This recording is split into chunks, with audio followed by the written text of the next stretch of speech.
Okay. So today's episode of Grumpy Man TED Talk, March 18th, first day of Lent.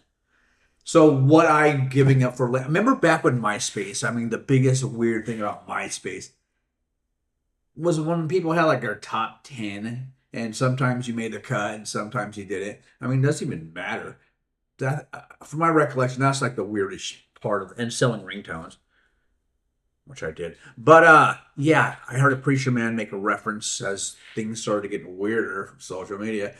High tech, low touch. People are used to hiding behind the glass and pushing the button. And it seems that moved further where you push the button, you get a little bit of dopamine. It's addictively hollow. But yeah, log on to Instagram and get a few likes. Okay, great. It's addictively hollow. And gonna post something and yeah, people are circulating it. It's fool's gold. It's not real. And after a while, there's an algorithm that comes from that, and they start feeding you this. You get stuck in a loop. Back when there was an election, I was arguing with people online, which probably was bots or India, and I'd push the button, and then I'd argue, and then I'd get a little surge of adrenaline, and then put phone down. And I kept doing that. After a while, I stopped putting the phone down.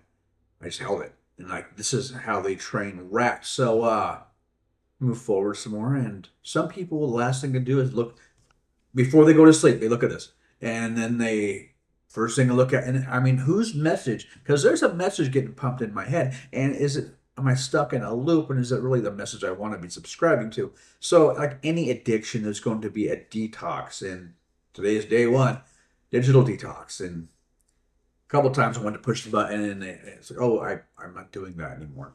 Rather than doing, I'm gonna be. I'm gonna being. And I had to remove the buttons because the most muscle memory's there, and I'm going to push it. And yeah, tomorrow is going to be easier than today, but today I've detoxed some other things much harder than a cell phone. Which brings us to the cause and effect model. What is cause and effect? Glad you asked. So, cause, I'm a willing participant in my life. I'm proactive. In effect, I got a story. A story. It's a sad story. And come gather around and maybe we can compare stories. Your sad story and my sad story, but put it all together, and it becomes like a Mexican soap opera, one big dramatic sad. I don't want to live that way. And this comes back to accountability. 100% accountability. 100%.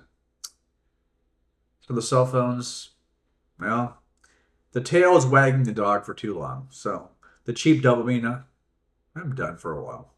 Maybe I'll return to it, but tomorrow, yeah, it'll be easier than today. But first, I got to get through today and the digital detox. And why am I doing this?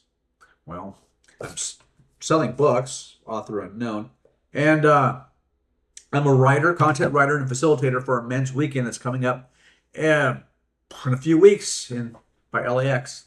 And if you are a man or you know one that can use I don't know how you say a modern day initiation, cross a threshold, where time to grow up. Well, reach out. Maybe this is something interested. Maybe not.